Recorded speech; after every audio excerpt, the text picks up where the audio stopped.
Hello, and welcome to our channel, Stories with Silas. We hope you enjoy watching. The CEO's laughter echoed through Dubai's most exclusive restaurant as he offered Layla $7 million to serve him in Arabic. Convinced a refugee waitress knew only tourist phrases. 60 seconds later, she would speak 8 languages, silence an entire room, and destroy the career of one of the world's most powerful men. Before we continue, don't forget to subscribe to the channel, like the video, and comment where in the world you're watching from. Let's go. The afternoon sun blazed over Dubai's glittering skyline, casting long shadows across Sheikh Zayed Road as Layla Hassan hurried along the sidewalk toward the Sapphire Crown, one of the city's most exclusive restaurants.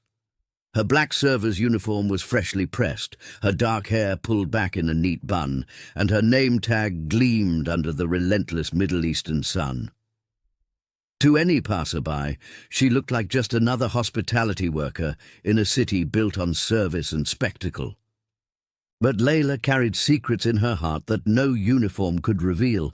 She was 28 years old, a linguistics graduate from Damascus University, with a degree that had once promised a brilliant future. In another life, she had stood before lecture halls, teaching Arabic literature to eager students. She had published papers on comparative linguistics, presented at conferences in Beirut and Amman, and dreamed of becoming a professor. But that life had shattered 5 years ago, when war consumed Syria, turning her beloved Damascus into a landscape of rubble and despair. Layla had fled with nothing but a backpack containing her diplomas, a few photographs, and her mother's gold necklace, the only inheritance she had left. She'd made her way through Turkey, then Jordan, before finally reaching the United Arab Emirates on a humanitarian visa. Dubai had promised safety, opportunity, and a chance to rebuild. Yet the reality proved far more complicated than she'd imagined. Her Syrian credentials meant little here. Despite speaking 8 languages fluently, Arabic in multiple dialects, English, French, German, Spanish, Russian, Mandarin, and Turkish, she found herself trapped in bureaucratic limbo. To teach at a university required Emirati accreditation, a process that demanded time, money, and connections she didn't possess. Translation agencies wanted local experience. International companies preferred candidates with Gulf residency history. Every door seemed closed to a refugee with no network and limited resources. So Layla had taken the only job readily available, serving tables at the Sapphire Crown, a Michelin-starred establishment perched on the 45th floor of a luxury hotel overlooking the Persian Gulf. The restaurant catered to oil executives, tech billionaires, European aristocrats, and Emirati royalty. The pay was decent, the tips occasionally generous, and it kept her small studio apartment in Dera affordable while she sent money back to her mother, who had made it to Germany. Each morning, Layla woke at 5, studied online courses in international business and diplomacy, then took the metro to work. She arrived 2 hours early to help with setup, memorizing the day's specials in multiple languages, polishing glassware until it sparkled like diamonds, and reviewing wine pairings with the sommelier. The work exhausted her, but she approached it with the same diligence she'd once applied to her academic research. Her colleagues respected her quiet competence. The head chef, a temperamental Frenchman named Philippe Rousseau, appreciated that she could translate his complicated descriptions of dishes for international guests. The restaurant manager, a kind Indian woman named Priya Sharma, often praised Layla's professionalism and grace under pressure. Even the other servers, many of whom were also expatriates chasing their own dreams, admired her ability to charm difficult customers and diffuse tense situations. But beneath her professional composure, Layla wrestled with a profound sense of displacement. She watched wealthy diners discuss business deals worth millions while she served their appetizers. She overheard conversations about vacation homes in Monaco and private jets to the Maldives, while she counted her tips to see if she could afford a new pair of work shoes. She smiled politely when customers treated her as invisible, as a function rather than a person, as someone whose only value lay in her ability to bring them food and refill their glasses. Still, Layla refused to let bitterness take root. She reminded herself daily that this was temporary, that she was building towards something better. She was alive, safe, and free, privileges that many she'd left behind would never know. Every night, she returned to her tiny apartment, exhausted but determined, and studied for the future she believed was still possible. She had no idea that everything was about to change. The evening shift on that particular Thursday started like any other. Layla arrived at the Sapphire Crown at 4 o'clock, 2 hours before the dinner service officially began. The restaurant was still quiet, bathed in the golden light of late afternoon, streaming through floor-to-ceiling windows that overlooked the turquoise waters of the Arabian Gulf. From this height, Dubai sprawled beneath them like a jeweled tapestry, the Burj Khalifa piercing the sky, the Palm Jumeirah stretching into the sea, and countless skyscrapers reflecting the dying sun. She made her way to the staff locker room, changed into her uniform, and joined the pre-shift meeting in the private dining area. Philippe, the head chef, was already in a mood. He paced back and forth, gesticulating wildly as he described the evening's specials: pan-seared hamachi with yuzu kosho, wagyu beef with black truffle juice, and a dessert featuring Iranian saffron and rosewater. His French accent thickened when he was stressed, and tonight he seemed particularly on edge. "We have VIPs tonight," he announced, his voice sharp. "Table 12 is reserved for Marcus Thornton, CEO of Thornton Global Logistics. He's dining with his executive team. They've booked the private alcove, and they're expecting perfection. No mistakes, no delays, no excuses." Layla's heart sank slightly. She knew the name Marcus Thornton. Everyone in Dubai's expatriate community did. His company controlled shipping routes across 3 continents, employed over 15,000 people, and had recently secured a multi-billion-dollar contract with the UAE government.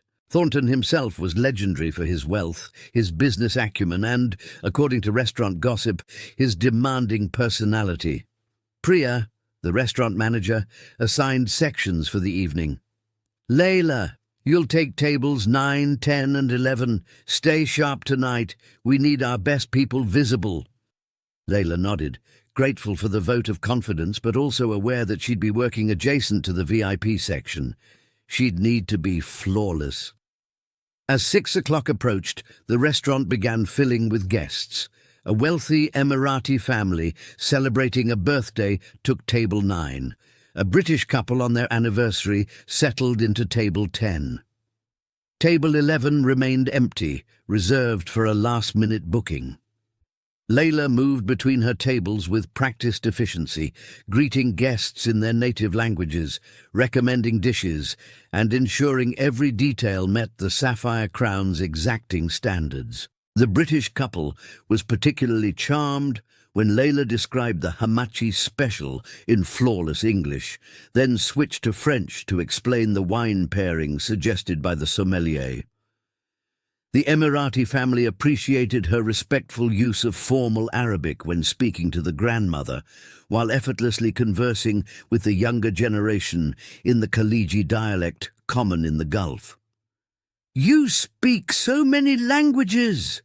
the British woman exclaimed, her eyes wide with admiration. "How did you learn them all?" Layla smiled politely, the practiced response rolling off her tongue. "I've always loved languages. They're windows into different worlds." She didn't mention her degree, her former career, or the circumstances that had brought her here. Most customers didn't really want to know. They wanted pleasant service, not life stories. By 7:30, the restaurant was nearly full. The ambient noise rose, the clink of silverware against fine china, the murmur of conversations in a dozen languages, the soft jazz playing through hidden speakers. Layla had just delivered the Emirati family's entrees when she noticed a commotion near the entrance. Marcus Thornton had arrived. He was impossible to miss. Tall and broad-shouldered, probably in his mid-40s, he wore a custom-tailored charcoal suit that probably cost more than Layla earned in 6 months. His salt and pepper hair was styled perfectly, and an expensive Swiss watch gleamed on his wrist.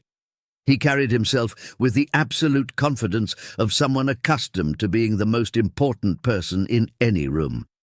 Behind him came his executive team.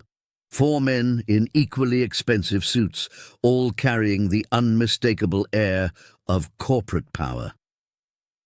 They laughed loudly at something Thornton said, their voices cutting through the restaurant's refined atmosphere.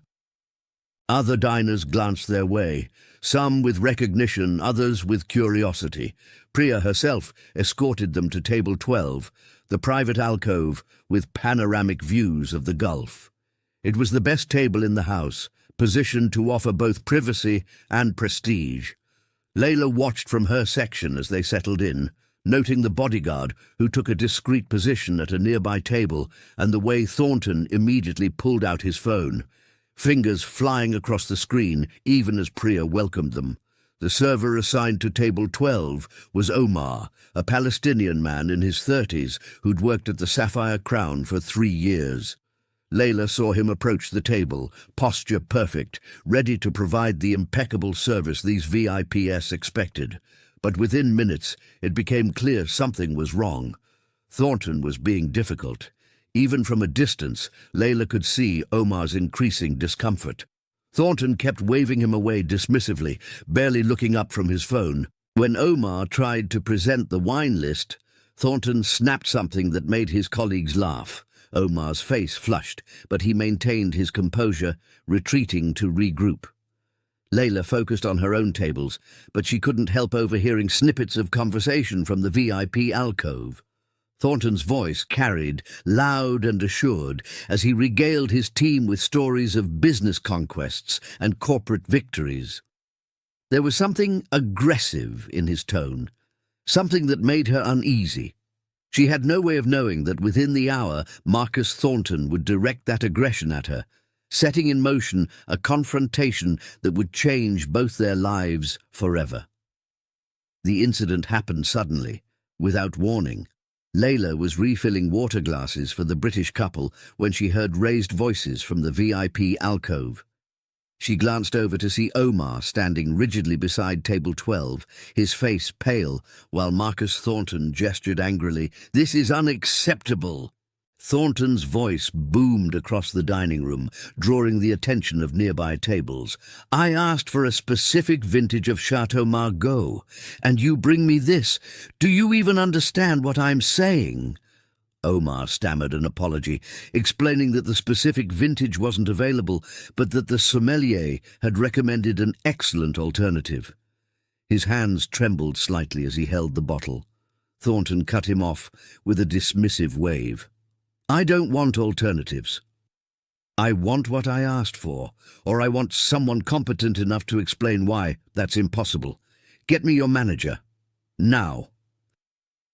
The restaurant had gone quiet.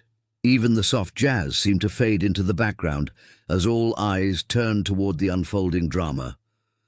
Layla's stomach knotted with sympathy for Omar, who quickly retreated toward the staff area, his shoulders hunched with humiliation. Priya appeared almost instantly, her professional smile firmly in place, despite the tension crackling through the air. She approached table 12 with practiced diplomacy, her hands clasped in front of her. "Mr. Thornton, I'm Priya Sharma, the restaurant manager. I understand there's been some confusion. Please allow me to clarify." "There's no confusion," Thornton interrupted, not bothering to look at her as he scrolled through his phone. "Your server doesn't know how to do his job. Simple as that." One of his associates chuckled nervously. Another studied his menu with sudden intense interest, clearly uncomfortable with the scene, but unwilling to contradict his boss. Priya maintained her composure admirably. "I sincerely apologize for any inconvenience, Mr. Thornton. The vintage you requested is currently unavailable, but our sommelier has selected—" "I heard this speech already," Thornton said, finally looking up at her with cold eyes. "What I need is someone who actually speaks proper Arabic to explain your wine selection. Half your staff seems to barely understand English, let alone anything else." The comment hung in the air, offensive and pointed.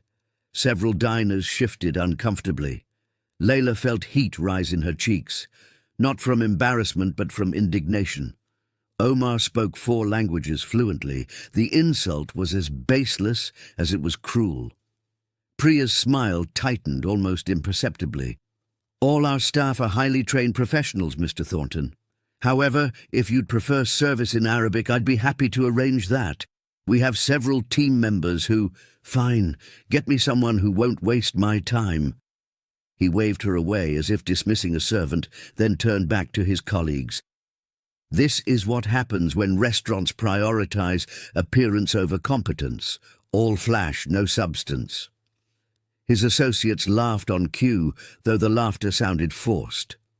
Priya caught Layla's eye from across the room and gave a subtle nod. Layla's heart sank. She understood immediately what was being asked of her. Omar was too rattled to continue, and the other Arabic-speaking server had called in sick that evening. That left only Layla. Taking a deep breath, she smoothed her uniform and made her way toward table 12.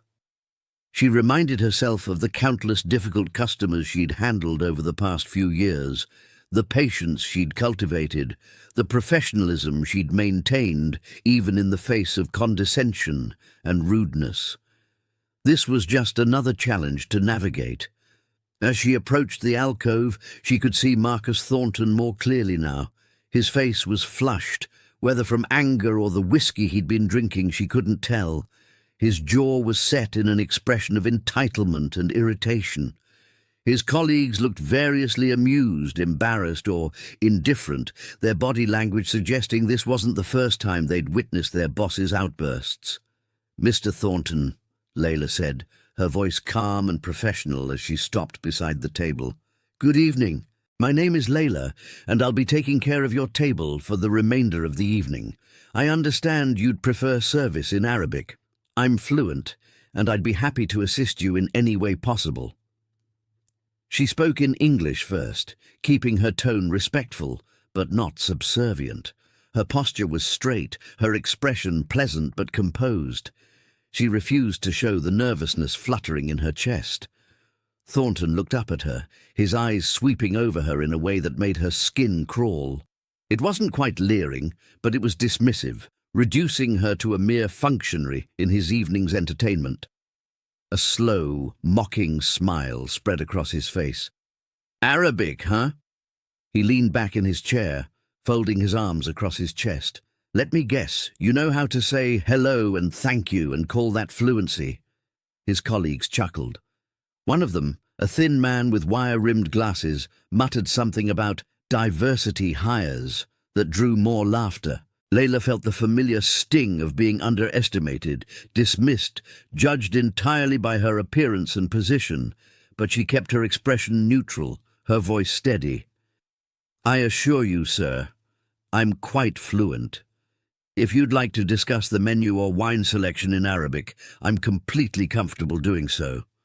Thornton's smile widened, but there was no warmth in it, only mockery. He glanced at his colleagues, then back at Layla, and in that moment she saw the cruelty in his eyes. He was about to say something that would humiliate her, something designed to put her in what he considered her place. "Tell you what," he said loudly, ensuring nearby tables could hear. "I'll make you an offer." Layla's instincts screamed at her to walk away, but she remained rooted to the spot, maintaining her professional composure. Whatever was coming, she could handle it. She'd survived war, displacement, and years of rebuilding her life from nothing. A wealthy bully in an expensive suit was just another obstacle. "I'm listening, sir," she said quietly. Thornton leaned forward, his eyes glittering with amusement. "I'll give you $7 million, $7 million, if you can serve me properly in Arabic. Real Arabic, not the broken pigeon these tourist trap servers learn. I bet you barely know more than marhaba, and shukran. His colleagues erupted in laughter. The thin man with glasses slapped the table, wheezing with mirth. 7 million! Marcus, you're terrible!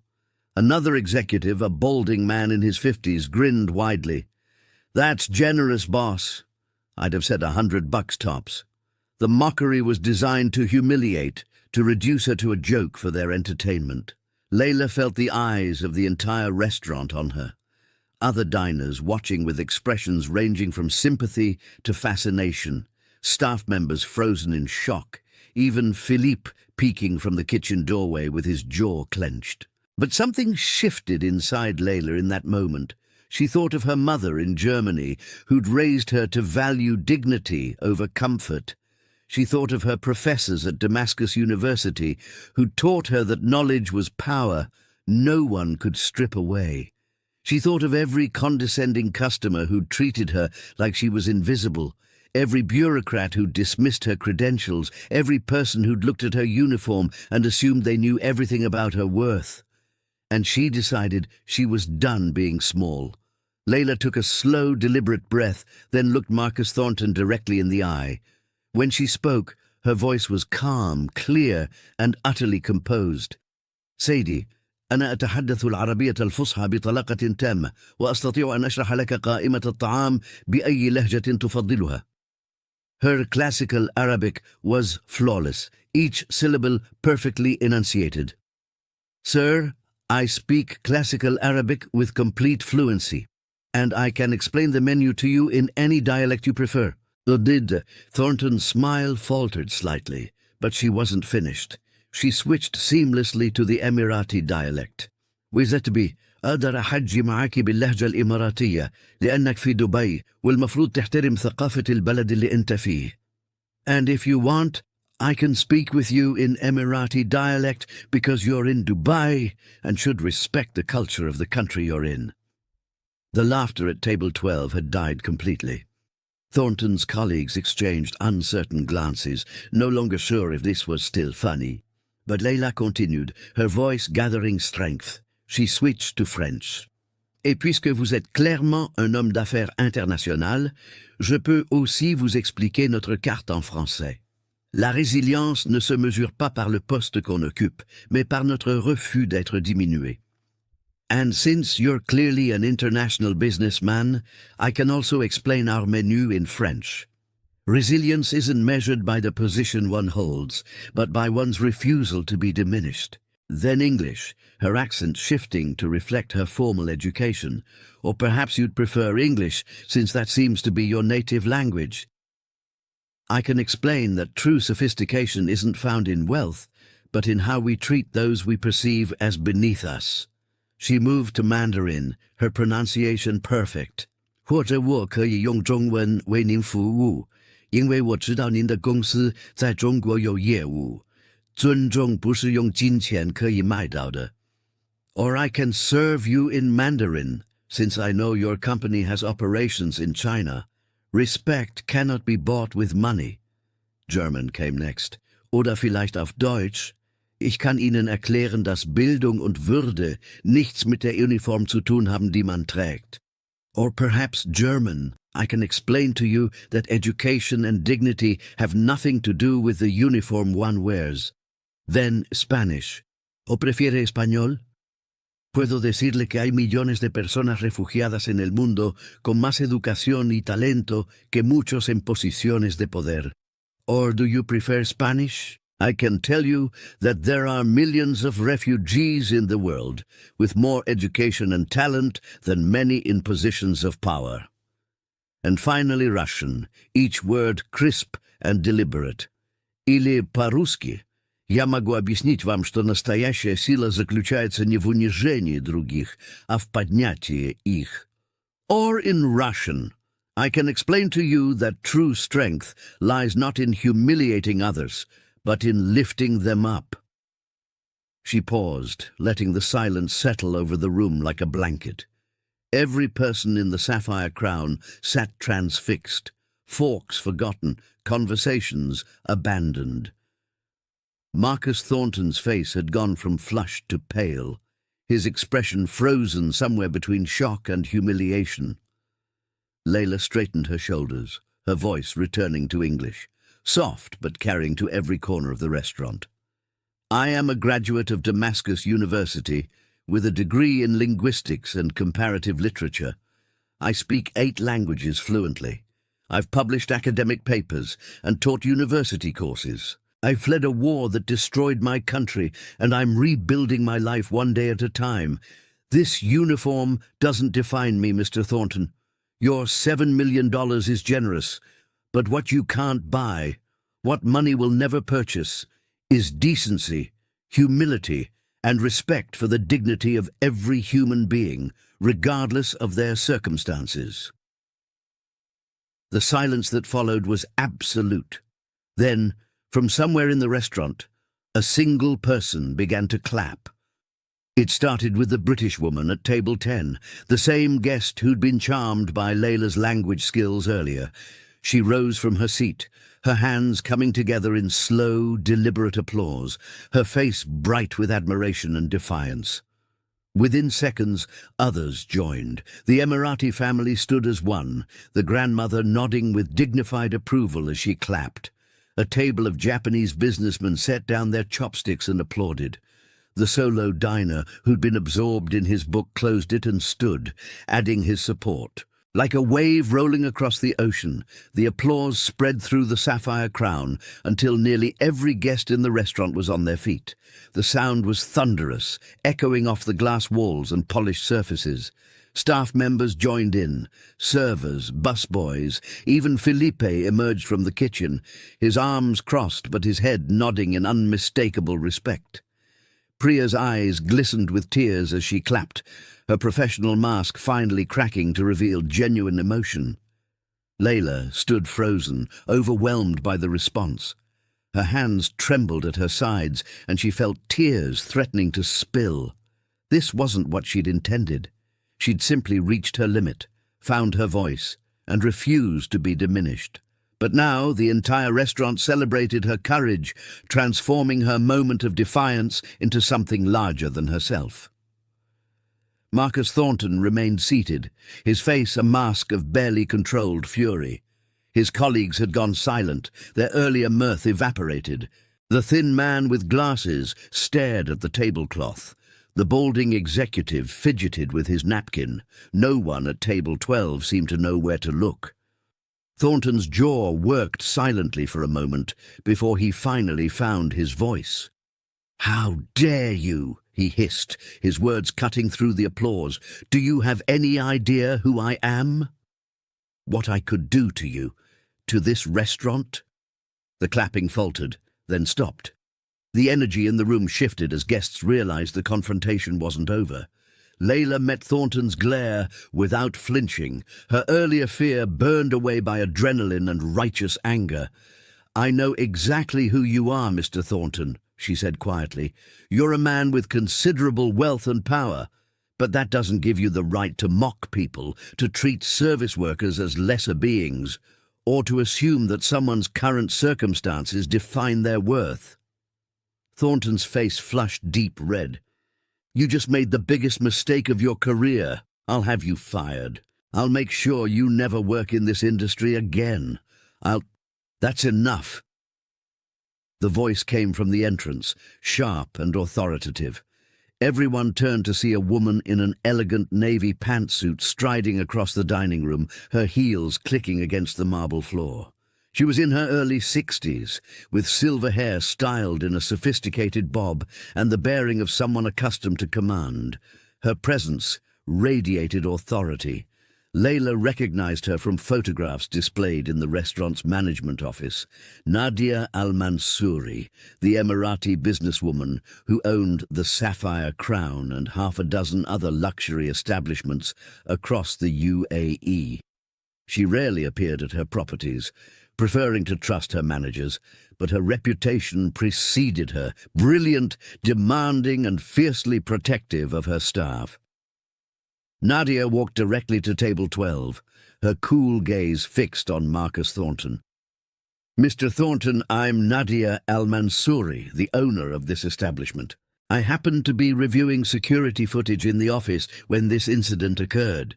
She gestured to the cameras discreetly mounted in the corners. "I've seen and heard everything." Thornton stood, attempting to regain his composure. "Miss Al-Mansouri, I'm glad you're here. Your employee was completely out of line." "My employee," Nadia interrupted, her voice like ice, "responded with remarkable grace to your appalling behavior. You came to my restaurant, insulted my staff, made a mockery of a woman who has survived circumstances you couldn't begin to imagine, and then threatened her livelihood when she dared to defend her dignity." The silence was absolute. Every eye in the restaurant fixed on the confrontation unfolding before them. Thornton's expression hardened. "I'm a valued customer. I've spent hundreds of thousands of dirhams at your establishments, and you're no longer welcome in any of them." Nadia's words fell like a judge's gavel. "Money doesn't buy the right to cruelty, Mr. Thornton. This is the UAE. We value hospitality, respect, and human dignity. You've demonstrated none of those qualities tonight." One of Thornton's colleagues shifted uncomfortably. "Ms. Al-Mansouri, perhaps if we could discuss this privately." "There's nothing to discuss." Nadia turned to Priya. "Please escort Mr. Thornton and his associates out. Their meal is complimentary, but they're permanently banned from all my properties." Thornton's face contorted with rage and humiliation. For a moment, Layla thought he might explode, might make one final scene. But something in Nadia's unwavering gaze seemed to deflate him. He grabbed his phone from the table and stalked toward the exit, his colleagues scrambling after him, none of them meeting anyone's eyes. The restaurant remained silent until the elevator doors closed behind them. Then, slowly, tentatively, the applause began again. Softer this time, but no less meaningful. Nadia turned to Layla, her stern expression softening. "My office. 5 minutes. Priya, please join us." Layla's stomach dropped. Despite Nadia's defense, she still expected to be reprimanded, perhaps even let go. You didn't publicly humiliate wealthy customers, no matter how justified, and expect to keep your job. But as she watched Nadia walk away, she noticed something. The older woman's shoulders seemed lighter, and there was the hint of a smile playing at the corners of her mouth. Layla's legs felt unsteady as she made her way through the restaurant toward the management offices. Other servers gave her encouraging smiles, and she heard whispered words of support. But her mind was too clouded with anxiety to fully register them. The adrenaline that had fueled her confrontation with Thornton was fading, replaced by a creeping fear about her future. She'd stood up for herself, yes. She'd refused to be humiliated, yes. But she'd also created a scene, insulted a wealthy customer, and potentially cost the restaurant significant business. In the unforgiving calculus of the service industry that rarely ended well for the employee, no matter how justified their actions. Priya caught up with her outside the office door, placing a gentle hand on her shoulder. "Breathe, Layla. Whatever happens, you did the right thing. I'm proud of you." Layla managed a weak smile. "Thank you. That means more than you know." They entered together, finding Nadia seated behind an elegant desk of polished mahogany. The office was tastefully decorated, modern Emirati art on the walls, awards and certificates displayed in glass cases, and floor-to-ceiling windows offering a view of the illuminated Dubai skyline. Nadia gestured to 2 leather chairs facing her desk. "Sit, please," she said, her voice no longer cold, but measured and thoughtful. Layla sat, her hands folded in her lap to stop them from trembling. Priya settled beside her, her expression supportive but cautious. Nadia studied Layla for a long moment, her intelligent eyes missing nothing. Finally, she spoke. "Tell me about yourself, Layla. Not the polite summary you give to customers, but the truth. Where are you from? What brought you here?" The question caught Layla off guard. She'd expected reprimand or dismissal, not curiosity. She swallowed hard, then began to speak. "I'm from Damascus," she said quietly. "I was a linguistics professor at Damascus University. I specialized in comparative linguistics and Arabic literature. When the war came, everything fell apart. The university closed. My neighborhood was destroyed. My father was killed in a bombing." Her voice wavered but held. "My mother and I fled separately. She made it to Germany through the refugee system. I came here through the UAE humanitarian visa program." Nadia listened without interruption, her expression unreadable.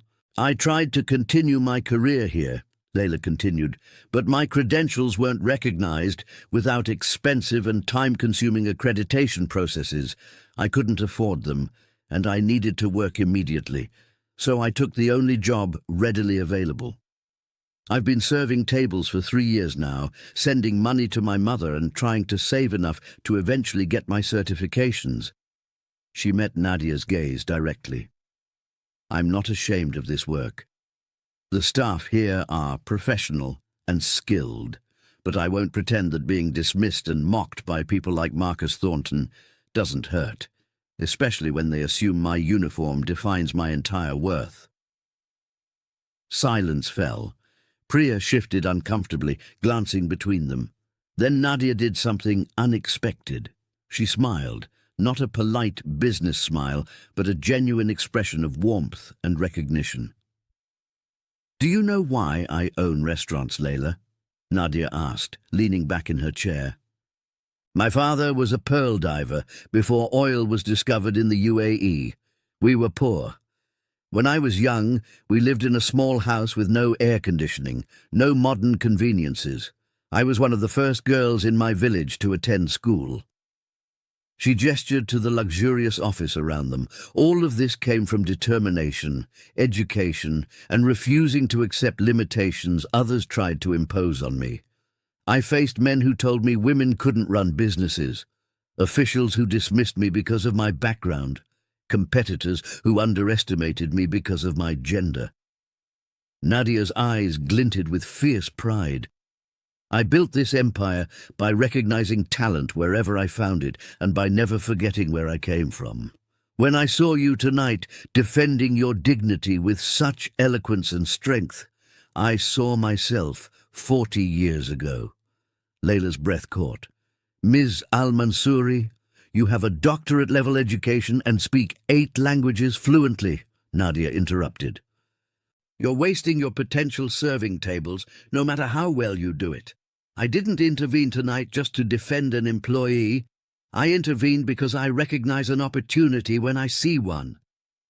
Priya's eyes widened. Layla felt her heart begin to race. "I'm expanding my business into new markets," Nadia said, her tone becoming businesslike but warm. "I need someone who understands multiple cultures, can communicate across language barriers, and has the intelligence to navigate complex international relationships. Someone with your background could be invaluable." She paused, letting the implication sink in. "I'd like to offer you a position in my corporate office, working on international expansion and cultural consulting. The pay would be significantly better than server wages, and we'd sponsor your professional accreditation process. You'd start immediately." Layla sat frozen, unable to process what she was hearing. This couldn't be real. Things like this didn't happen to people like her. I don't know what to say," she stammered. Nadia's smile widened. "Say yes." Layla's eyes filled with tears. Not from sadness or fear this time, but from overwhelming relief and disbelief. For 3 years, she'd held herself together through sheer willpower, convincing herself that persistence would eventually pay off.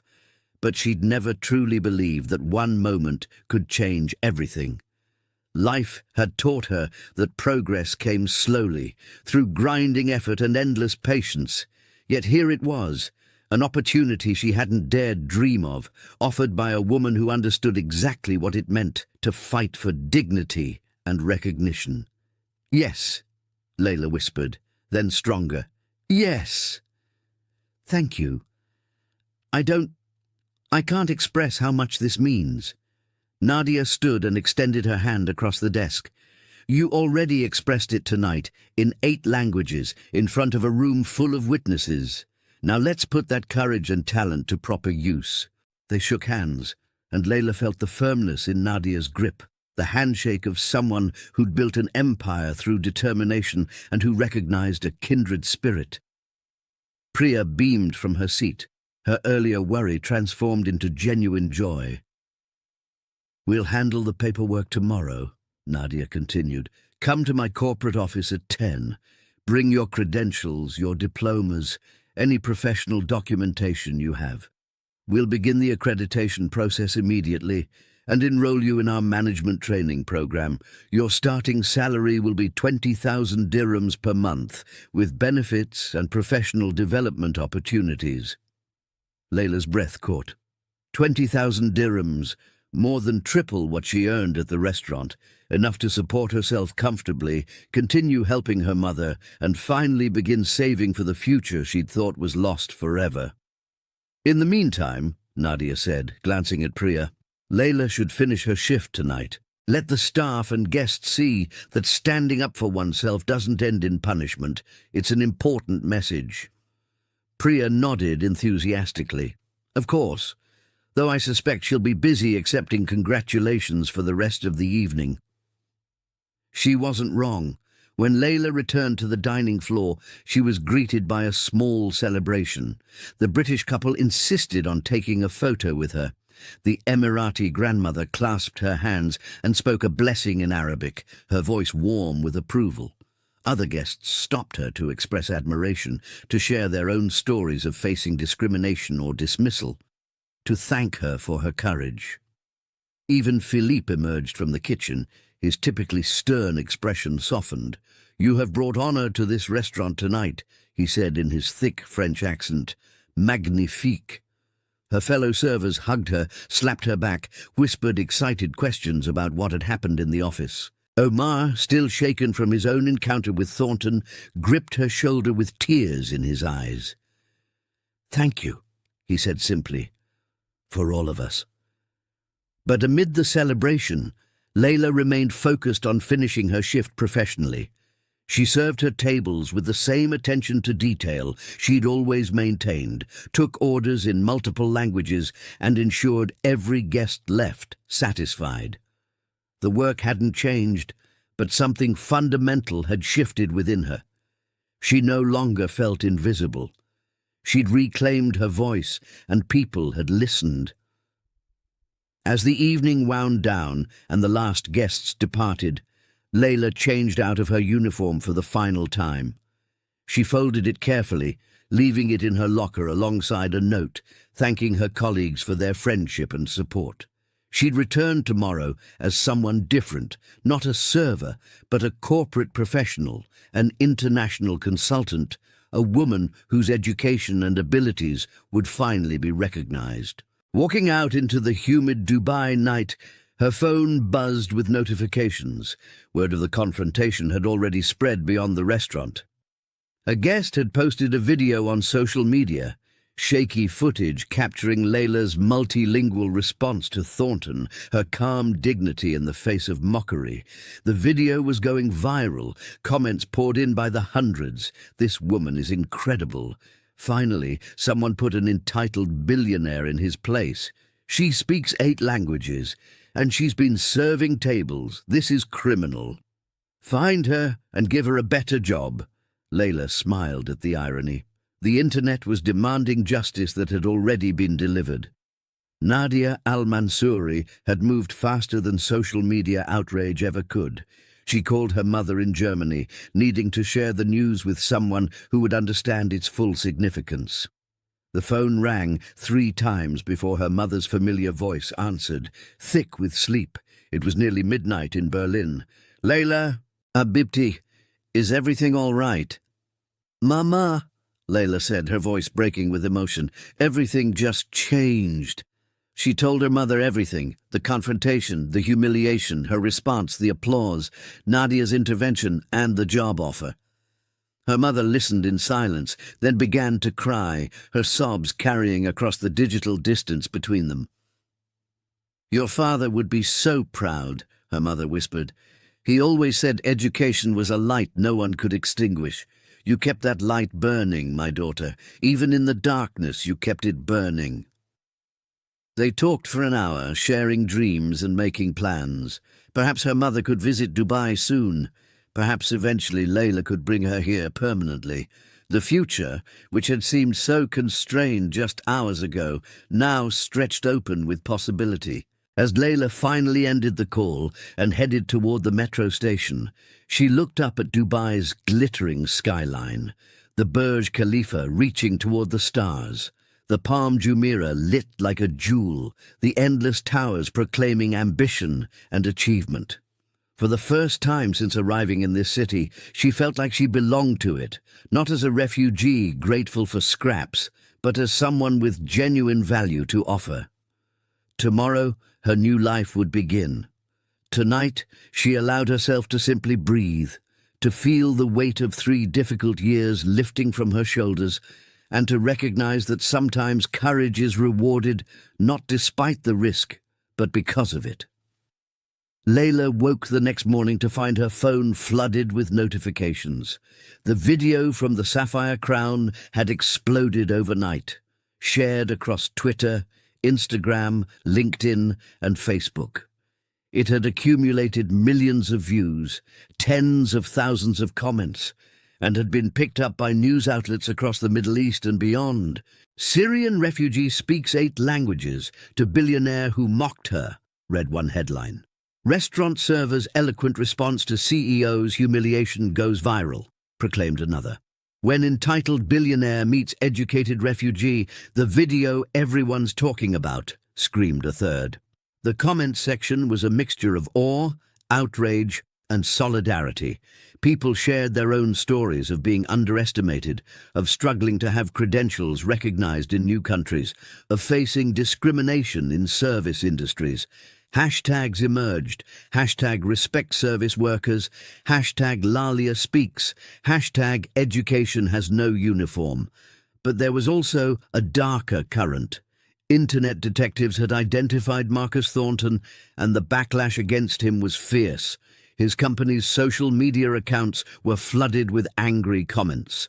Articles appeared dissecting his business practices, interviewing former employees who described a toxic corporate culture. Stock analysts questioned whether the negative publicity would affect Thornton Global Logistics' reputation and contracts. Layla felt uncomfortable with this aspect of the viral moment. She hadn't intended to destroy anyone's career or incite a mob. She'd simply defended her dignity. But the internet had its own momentum, its own hunger for justice and accountability that she couldn't control. At exactly 10 o'clock, she arrived at Nadia's corporate headquarters, a sleek glass tower in Business Bay, far from the tourist glitter of downtown Dubai. The lobby was modern and sophisticated, with Arabic calligraphy art installations and a fountain that created a soothing ambient sound. The receptionist recognized her immediately. "Miss Hassan, we've been expecting you. Ms. Al-Mansouri is ready for you on the 15th floor."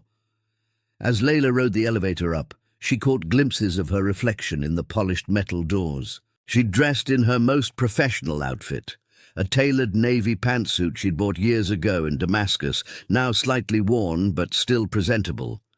Her hair was pulled back neatly, and she carried a leather portfolio containing her academic credentials and letters of recommendation from her former professors.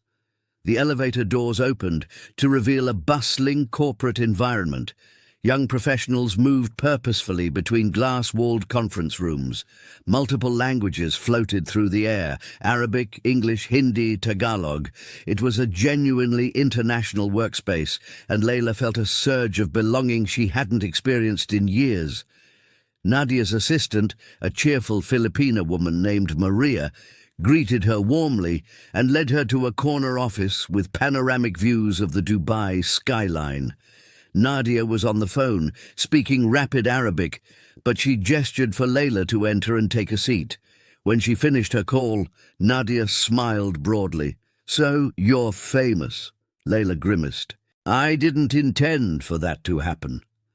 "The best viral moments never are intended," Nadia said with a knowing look. "Authenticity can't be manufactured. People responded because what they saw was genuine.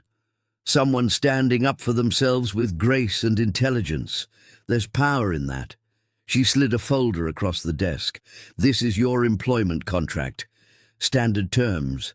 Salary as discussed. Benefits package included. We'll begin your accreditation process immediately and enroll you in a management training program. You'll work initially with our international development team, focusing on expansion into European and Asian markets, where your language skills will be invaluable." Layla reviewed the contract carefully, her academic training making her thorough and methodical. Everything was as promised. Salary, benefits, professional development opportunities, even a relocation allowance if she wanted to move to a better apartment. "There's one other matter," Nadia said, her expression becoming more serious. "Your viral moment has attracted attention beyond social media.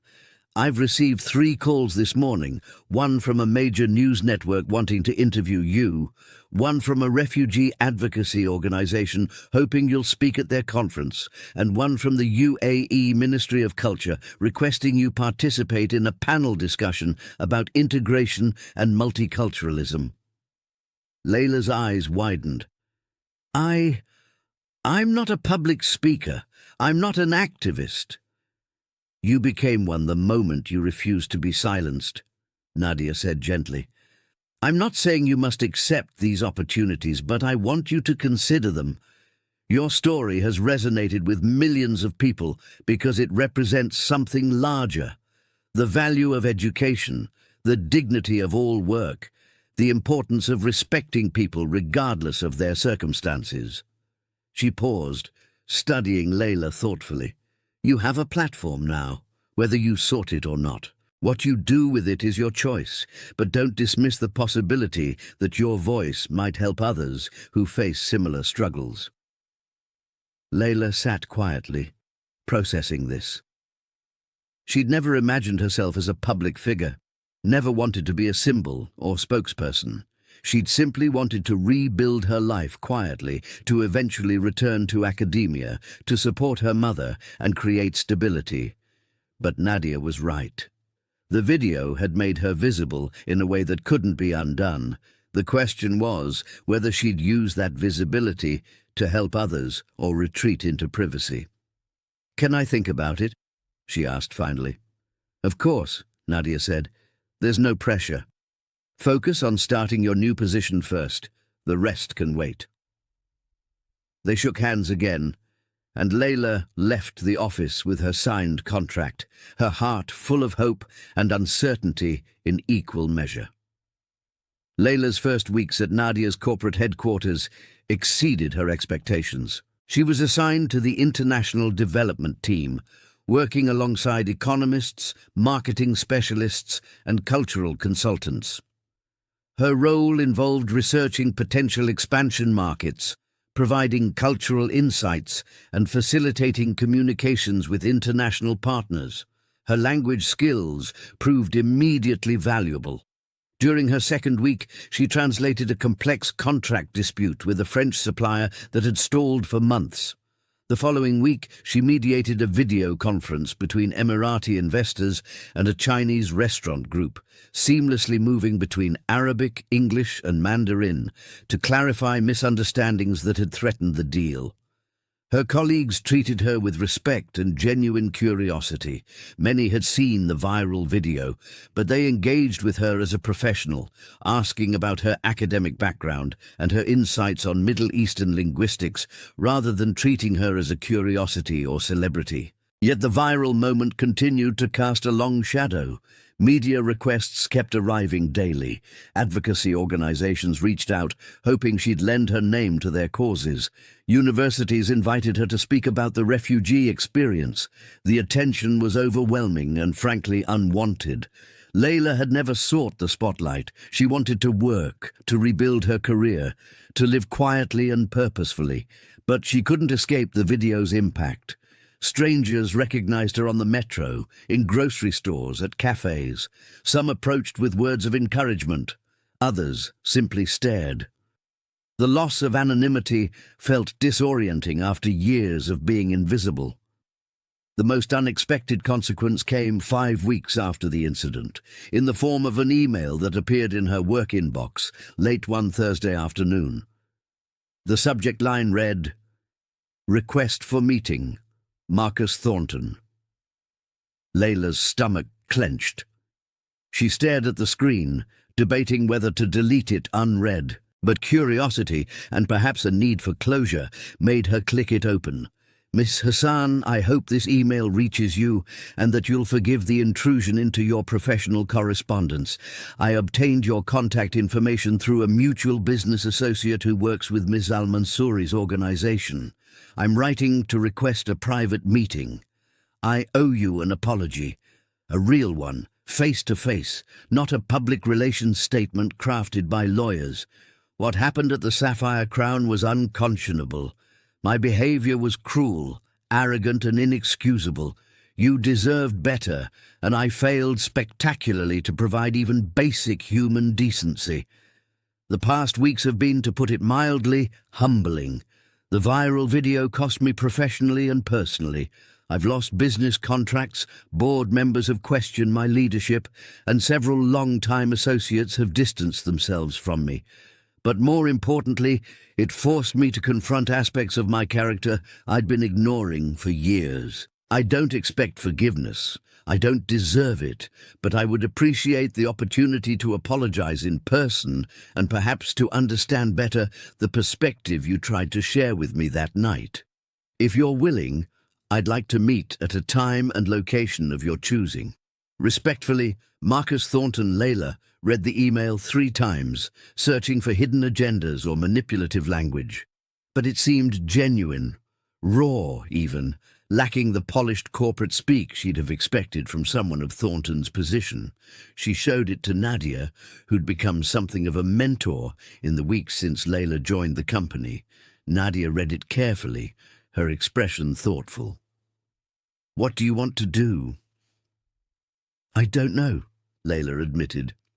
"Part of me wants to ignore it. He humiliated me. Why should I give him closure or peace of mind?" "That's a valid response," Nadia said. "You owe him nothing." "But another part of me wonders if meeting him might provide closure for me," Layla continued. "That night changed my life in extraordinary ways, but it also left something unresolved. Anger, maybe, or just the need to be seen as a complete person, not just a viral moment or a symbol." Nadia nodded slowly. "The choice is entirely yours. But if you do decide to meet him, do it on your terms, public place, during daytime, with clear boundaries. And remember, you're not responsible for his redemption or his feelings. If you meet him, do it for yourself, not for him." Layla considered this for 2 days, weighing the risks and potential benefits. Finally, she replied to Thornton's email, agreeing to meet at a neutral location, a cafe in Dubai Marina during lunch hour, when there would be plenty of people around. The day of the meeting arrived, and Layla dressed carefully in professional attire, armor against vulnerability.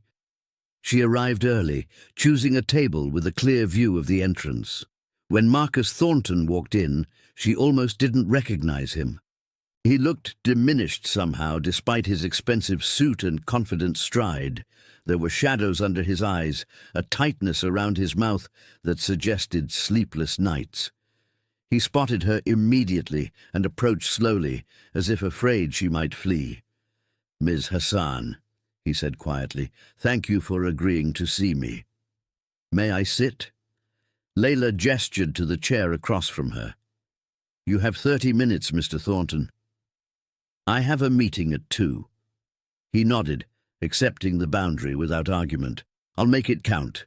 What followed was the most honest conversation Layla had ever had with someone who'd once wielded power over her so carelessly. Marcus Thornton didn't waste time with pleasantries. He ordered nothing, folded his hands on the table, and met Layla's eyes with an expression of genuine remorse. "I've spent 5 weeks trying to understand how I became the kind of person who could do what I did to you," he began. "The viral video forced me to confront something I'd been avoiding, that my success had made me cruel. Somewhere along the way, I stopped seeing service workers, assistants, anyone I perceived as beneath me, as actual people with their own stories and worth." Layla listened without interrupting, her face neutral. "My company is built on logistics, on moving goods efficiently across borders," he continued, "but I forgot about the human element. I treated people like objects to be moved around, obstacles to navigate, functions to be optimized. That night at the restaurant, I saw you as entertainment, as someone I could mock to amuse my colleagues and assert my dominance." He paused, his jaw tightening. "I didn't see a woman with a doctorate. I didn't see someone who'd survived war and displacement. I didn't see a mother working multiple jobs or a scholar speaking 8 languages. I saw a waitress, and in my warped perspective that made you less than human. And now?" Layla asked quietly. "Now I see all of it," he said. "Your response that night, switching between languages, explaining resilience and dignity, it shattered something in me. You didn't just defend yourself. You held up a mirror and forced me to look at who I'd become." Thornton's voice grew rougher. "I've lost business. Some of my board members are pushing for my removal. My ex-wife called to tell me she wasn't surprised by the video, that I'd been heading in this direction for years. But honestly, those consequences are deserved. What haunts me is the realization of how many people I've hurt over the years, how many Laylas I've dismissed, humiliated, or ignored." Layla absorbed this, searching his face for insincerity and finding none. "Why are you telling me this?" "Because you deserve to hear it," he said simply. "Not a corporate apology crafted by PR teams, not damage control, just the truth. I was wrong, profoundly, inexcusably wrong, and I'm sorry." The silence between them held weight.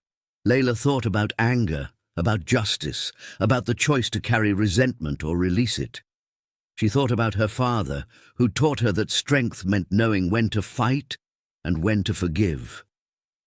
"I accept your apology," she said finally, "not because you deserve forgiveness, but because I deserve peace.